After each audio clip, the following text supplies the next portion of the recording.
So chapter 14 is on dividends and distributions to shareholders. And so we're going to talk about all these things: theories of investor preference, signaling residual, and alternatives to dividends. So the idea here is we've got free cash flow. So free cash flow is the money left over after you pay your expenses and after you invest in all the assets that you need. So it's truly free. So the question then becomes, what do you do with free cash flow? So one thing you can do is pay off debt. Another thing would be to pay dividends to your shareholders. Another thing would be to buy back stock, or you could purchase short-term investments, the thing called marketable securities on the balance sheet. And to this, I would also add you could do long-term investments too, like buying another company. So what is the distribution policy? It means, what are you going to do with this free cash flow? So that involves the level of distributions, the form, and the stability. So over time, companies have paid out about 26 to 28% of their earnings as dividends. And also over time, dividend payout rates have fallen and stock repurchases as an alternative to dividends has increased. So students tend to think dividends are very important, and really a very small percentage of companies now pay dividends. Typically, young companies do not because they need all their free cash flow for growth, whereas larger, more mature companies tend to be higher payers of dividends. And so if we look across industries, um, so software would be, a younger industry, and so their dividend yield. So dividend yield is the dividend divided by the stock price. So what percentage of your return is coming from the dividend as opposed to the capital gain? So software has a relatively low payout ratio. I don't know if this is all very okay. Tobacco, that's a good one. Tobacco has a relatively high payout ratio because that would be an industry in decline, and so they would not have a lot of uses for their free cash flow. So in the chapter, they talk about the different theories of dividend policy. And so always in finance, we're trying to decide, why do firms do what they do, or more importantly, what should they do? And so it goes all the way back to Miller and Modigliani in the 50s in the discussion of the different theories of dividend policy.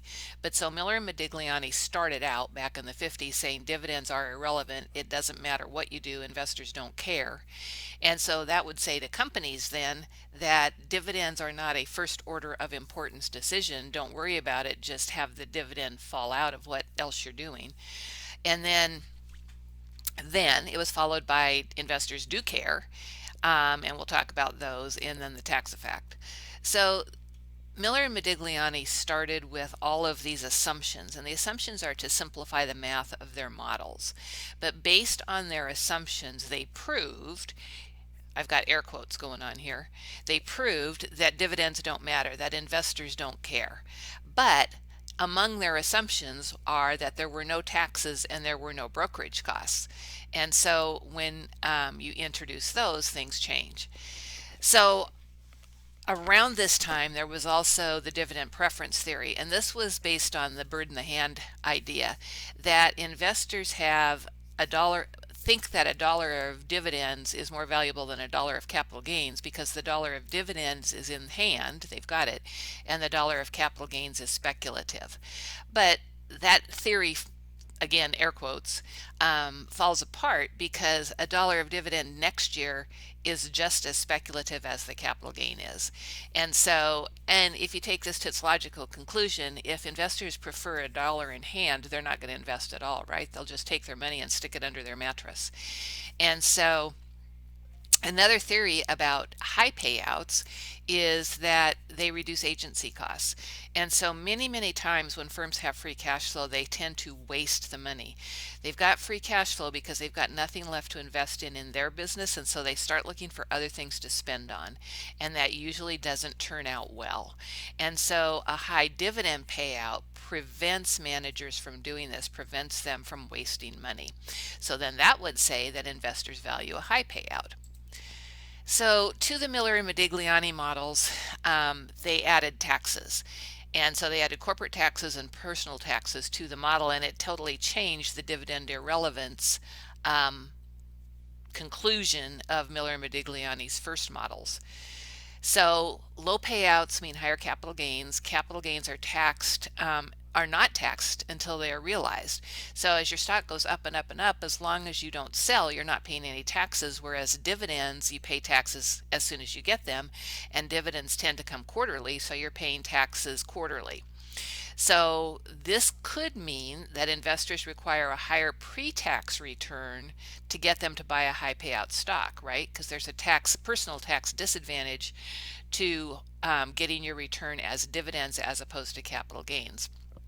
So what we always do in finance when we've got conflicting theories is we do empirical tests of what is actually happening out there.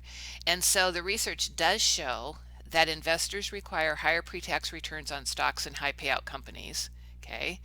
But taxes don't explain all the difference in pre-tax returns.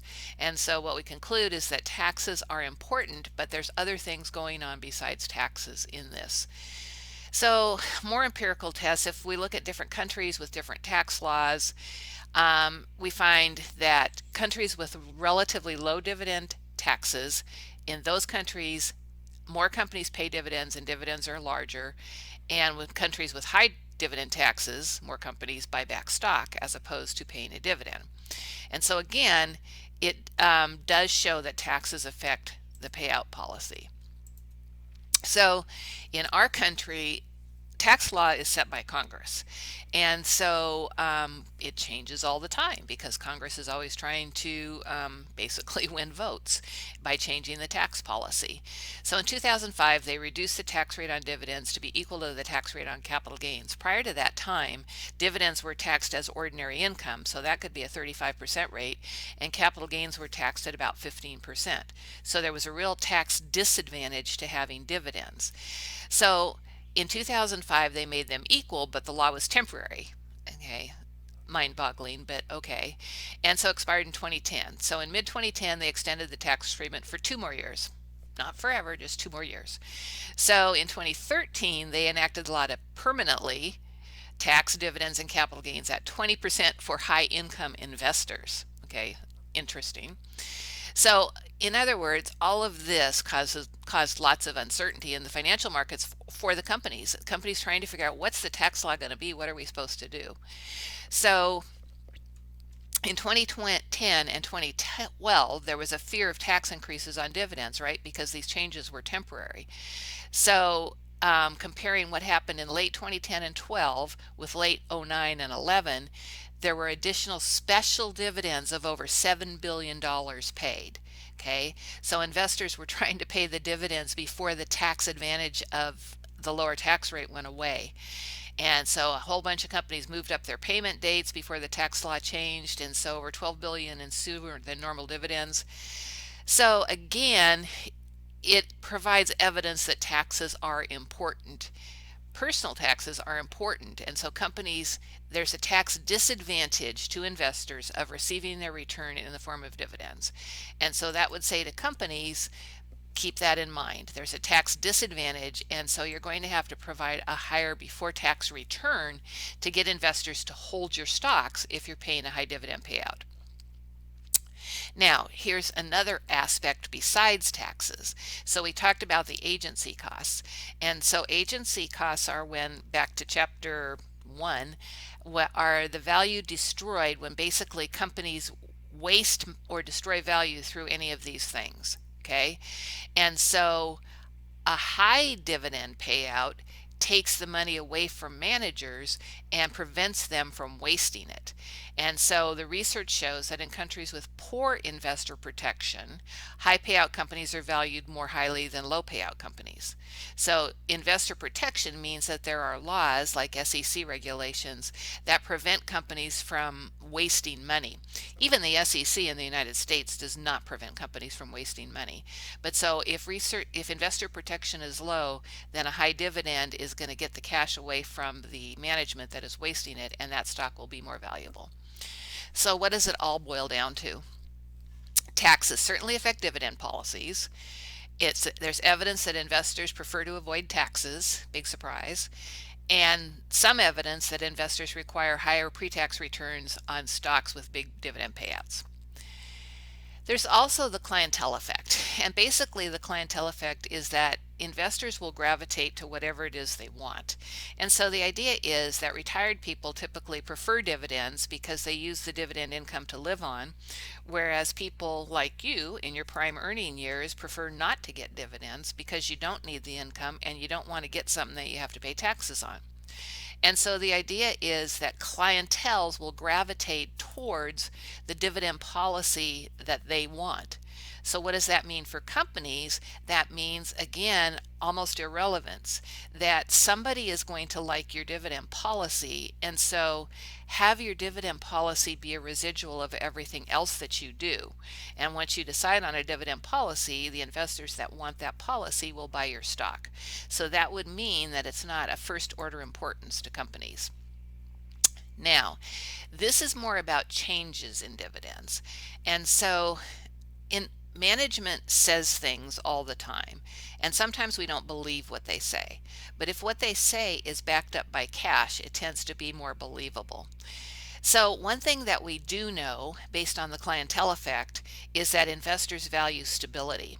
So if I'm a retired person and I'm using the dividend income to live, it's very important to me that the dividend income keeps coming in every quarter. And so I'm going to not want my company to be changing their dividend policy all the time. And likewise, the investor that doesn't want to receive dividends, it's important that they continue not to. So we do know that investors value stability. So if a company is changing their dividend, it's going to signal something. So because investors value stability, managers hate to cut the dividend. And so very often if a company is experiencing financial distress, they'll keep paying a dividend and they'll borrow money to cover their negative cash flow. And what they're signaling by doing that is saying this is a temporary problem. Because if it was a permanent problem, they would have to cut the dividend. And so by not cutting the dividend, they're signaling this is temporary, it's going to get better. Likewise, if a company increases a dividend because investors value stability, investors think, well, they're not going to cut that after they increase it. And so an increase in the dividend could reflect higher expectations for future earnings. And so it's not the dividend per se that would cause a positive stock price reaction to that. It's the idea that the dividend is signaling something. Okay, so an increase of a dividend, there's tons of research on this. So for companies that have not paid dividends and then they start to pay a dividend, sometimes that's viewed as a negative signal. And I'm thinking of Microsoft here for one. So Microsoft for many years did not pay a dividend. Once they start paying a dividend, what does that signal? Well, that probably signals we have fewer growth opportunities than we used to, and so now we're going to start paying out the dividend. That would be a negative signal and cause the stock price to go down. So that's the opposite of the agency cost hypothesis. So starting a dividend is different than increasing or decreasing once you're paying a dividend.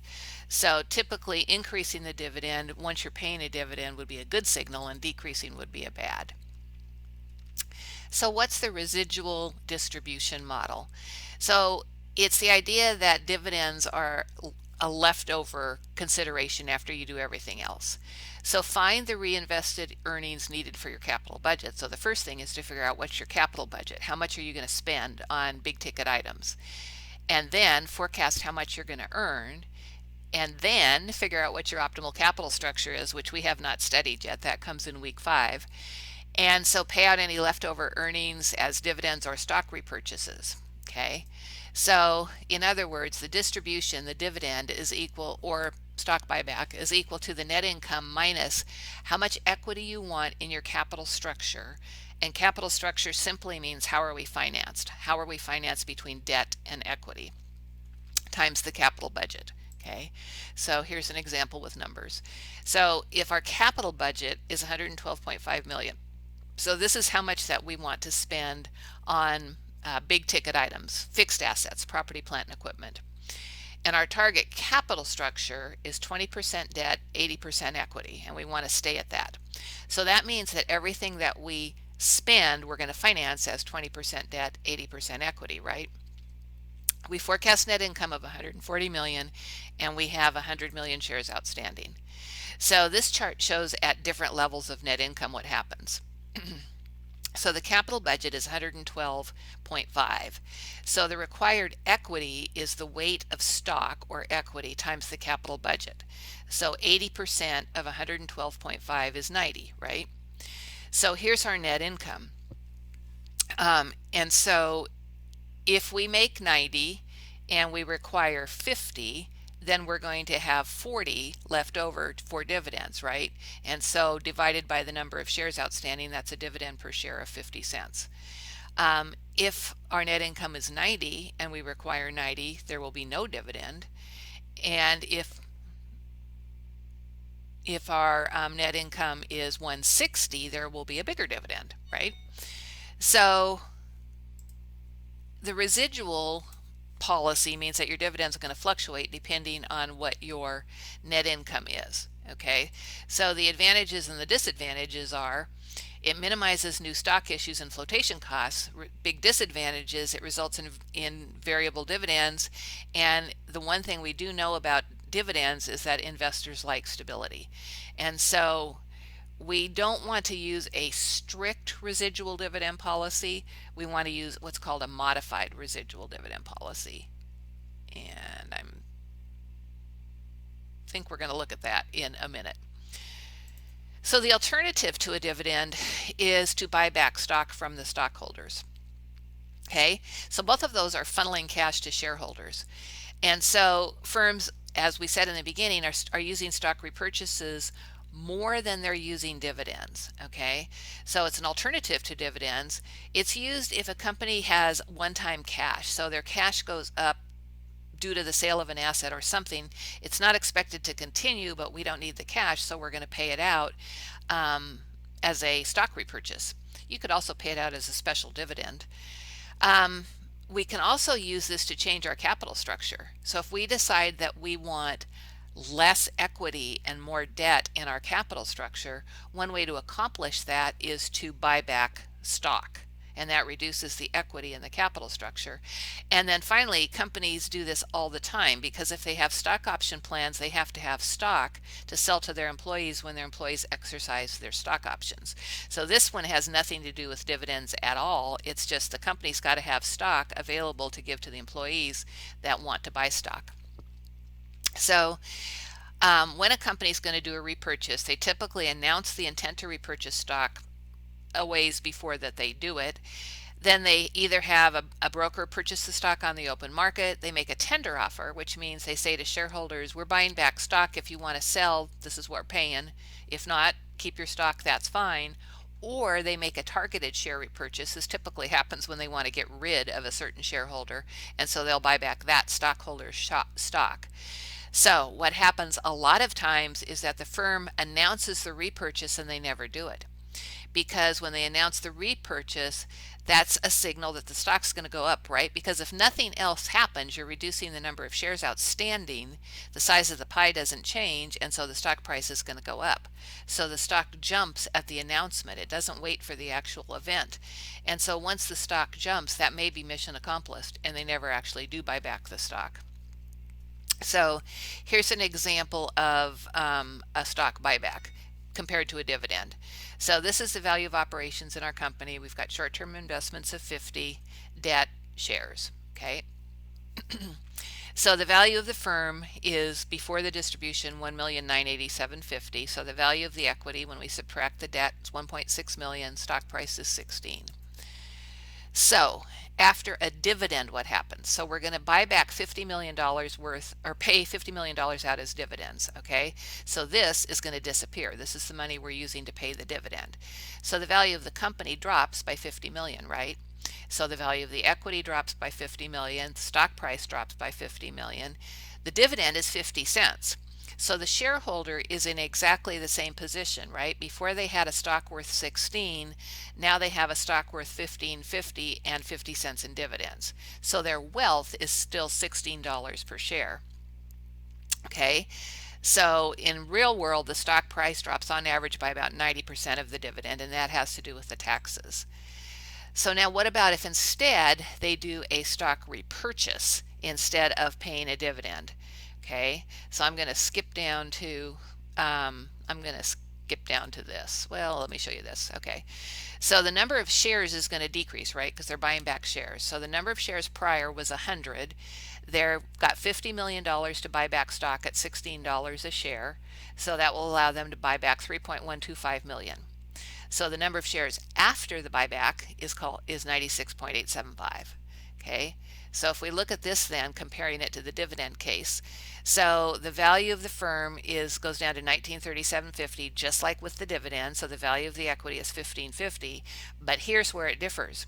There's fewer shares outstanding, and so the effect on the stock price is actually nothing. Okay, because we reduced the number of shares by exactly the amount to keep the stock price at 16. So short-term investments fall either way because they're used to buy back the stock, but the stock price is unchanged in the repurchase situation. Okay, so even though the value of equity falls, the number of shares also falls, and so the wealth of the shareholders is the same either way, right? In the dividend case, they've got a 15.50 plus a 50 cents. In the stock buyback case, they have stock prices still at $16. Okay, so in the repurchase case, the stock price doesn't fall, but the number of shares falls. In the dividend case, the stock price falls by the amount of the dividend. So here's what happens to the stock price over time. So in this dividend case, the blue line, you got a stock drop every time you pay a dividend. And so over time, the stock price in the dividend paying company is going to lag the company over here. But this investor also has all those dividends in hand. So they've got this plus cash. So their wealth is theoretically about the same. But the stock price of the company that doesn't pay dividends and uses treasury stock repurchases is actually going to be higher. So the advantages of distributing cash through a stock buyback are, number one, stockholders can choose to do what they want. So if you want cash and you don't mind paying taxes, you'll sell to the company. If you don't need cash right now, you'll choose not to sell. And so every investor gets to choose what they want. It also avoids setting a high dividend that cannot be maintained. When capital gains are taxed at a different rate than dividends, it's better to get your money as a capital gain, not as a dividend. And then stockholders may take as a positive signal that management thinks the stock is undervalued. Very often, when management announces a stock buyback, what they say is, our stock is the best investment opportunity out there. It's undervalued. And so we're going to buy our stock because that's the best thing we can do with this free cash flow that we have. Now, the big disadvantage of a stock repurchase is the second one. Well, it's the first one, may be viewed as a negative signal. We don't have anything good to invest in. But the IRS does not want companies to substitute routine stock repurchases for dividends because they view that as a way to avoid paying taxes. So if the IRS thinks that's what you're doing, they're going to impose a penalty on you. So here's setting what we call the modified residual approach to setting the dividend. So it's like the residual approach, but you don't do it on an annual basis. So this is what the advice is to managers, what you should do about your dividend. Forecast your capital spending needs over the next 5 years. Okay. Set a target capital structure. What is the capital structure? The amount of debt and equity on the right-hand side of your balance sheet that maximizes shareholder wealth. And so that's going to tell you how much equity you're going to need each year, right? The percentage of equity in your capital structure times your spending. And so then set the target payout based on the residual model, just like we did before, but based on a 5-year average. And so the idea is that we can that way set a stable dividend. We'll maintain our capital structure pretty well, but we won't have the fluctuating dividend that we did in the pure residual case. So I just wanted to take a minute to talk about the difference between stock dividends and stock splits. So the difference is technically an accounting definition. If in a stock dividend, the number of new shares issued is small, and in a stock split, the number of new shares issued is big. So if they issue 10% more shares, so the idea is, I'm not going to give you a cash dividend, I'm going to give you a stock dividend. Okay, so now think about this for a moment. So here we have two cases. So we're issuing 10% more shares, so everybody that owns stock gets 10% more than they had yesterday. And here we're announcing a stock split, which means we double the number of shares and the stock price is going to fall by half. Nothing is changing fundamentally at the company. And so the net impact of this, whether we call it a dividend or split, should be the same. If we increase the number of shares by 10%, the stock price is going to fall by 10%. If we increase the number of shares by 100%, the stock price is going to fall by 50. Okay, but investors tend to think that they're very different things. So unless it conveys some sort of information, really there should be no difference. But often investors, when they get a stock dividend, believe they're getting something. Okay, but as it says here, the pie is just divided into smaller pieces. And typically companies that give stock dividends are paying stock dividends because they can't afford the cash to pay a cash dividend. And so to me, that would be a negative signal. Now, stock splits have a different purpose. Stock splits are used to get us into what we call the optimal range, and this is really much less important than it used to be. The optimal range is considered a stock price between $20 and $80 a share. And so if a stock price gets up to $400, the idea is that the average investor can't afford a $400 stock, because we tend to like to buy stocks in round lots of 100 shares. But the fact is that the average investor is not a player in the stock market today. It's all institutional investors, and they don't care if the stock price goes to 100 or if it goes to 1400. So this reason for splitting the stock is sort of outdated. So what I just said. The thing that stock splits do get you, though, is press coverage. And so companies may split the stock merely to have the press coverage. Oh, look how good this company's stock is doing. They're splitting the stock because their stock has gotten so high. And so the idea is that that may bring it to a potential investor's attention that wasn't following this stock. So the stock split may be used as a signal about how well the company is doing.